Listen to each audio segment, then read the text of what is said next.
Vote பேங்க்ல தாக்கமா இல்லையா என்பதெல்லாம் இப்ப பிரச்சனை இல்லை உங்களுக்கு காலம் பதில் சொல்லும். ஓகே, அதுக்கு முன்னால இந்த வழக்குடைய முக்கியமான இது என்ன சொல்லியிருக்காங்க உச்ச நீதிமன்றம் சொன்னா, அவர்களை விடுதலை செய்யலாம், ஆனால் நீங்கள் விடுதலை செய்யக்கூடாது. ஓகே, குஜராத் விடுதலை செய்யக்கூடாது. விடுதலை செய்யக்கூடிய அதிகாரம் மகாராஷ்டிரத்துடைய அந்த கோர்ட்டுக்கோ அல்லது அரசுக்கு தான் உண்டு. ஓகே, இதை நல்லா புரிந்து கொள்ளணும். இன்னைக்கு தமிழ்நாட்டில் இன்றைக்கு 28 ஆண்டுகளாக சிறையில் இருப்பவர்களுக்கு இந்த அரசே விடுதலை செய்ய வேண்டும் என்று ஆளுங்கட்சியில் இருக்கக்கூடிய, அதாவது நம்முடைய கூட்டணி கட்சியில் இருக்கக்கூடியவர்கள் கேட்டார்கள். ஆனால் 2.25 வருஷத்துக்கு பிறகுதான் அது ஆளுநருக்கு போச்சு. 2.25 வருஷத்துக்கு முன்னால போயிருக்கணும், பரவாயில்லை, போயிருச்சு. இப்ப அவர்கள் விடுதலை செய்ய முடியாமல் எத்தனை 28 வருஷம், இவர்கள் 9 வருஷம் தான் அனுபவிச்சிருக்காங்க. அவங்களுக்கு கூடுதலா இருந்தா கூட பல நாள் பரோல்ல வந்துட்டாங்க. இந்த குற்றவாளிகள் யாருமே குஜராத் சிறையில ராஜோபச்சாரத்தில் இருந்தாங்க. ஆனா தமிழ்நாட்டில் இருக்கக்கூடிய அந்த 37 பேர் பிளஸ் அவங்களுக்கு தொடர் பரோல் வழங்கணும்னு சொல்லி நேத்து கூட நான் ஒரு பிரஸ் மீட்ல நான் கேட்டிருக்கேன். தொடர் பரோல் எப்படி?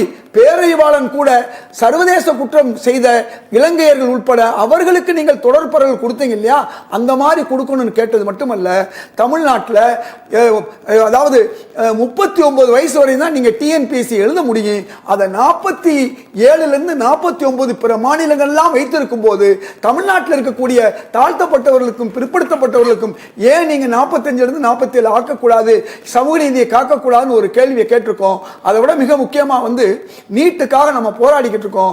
முந்தைய அரசு 7.5 விழுக்காடு கொடுத்திருக்கு, ஆணையம் 10 விழுக்காடு கொடுத்தது. அந்த ஆணையம் கொடுத்த 10 விழுக்காடு புதுச்சேரி மாநிலம் அமல் செய்து விட்டது.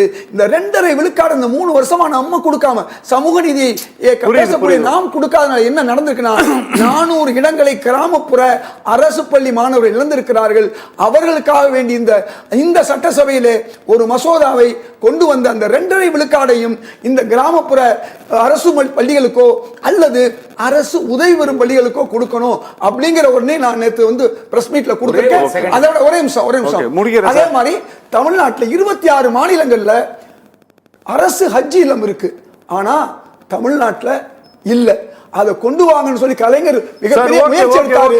அந்த முயற்சி மூலமாக எதுக்கு சொல்ல வரேன்னா, இதெல்லாம் இன்னைக்கு கேட்கக்கூடிய சட்டமன்ற உறுப்பினர்களோ அவருக்கு நண்பர்களோ சொல்லி வரக்கூடிய சட்டமன்றத்தில் நம்ம சமூக நீதி அரசு காக்கப்படணும். அப்படி காக்கப்படணும் சொன்னா இவையெல்லாம் நிறைவேற்றப்படணும்.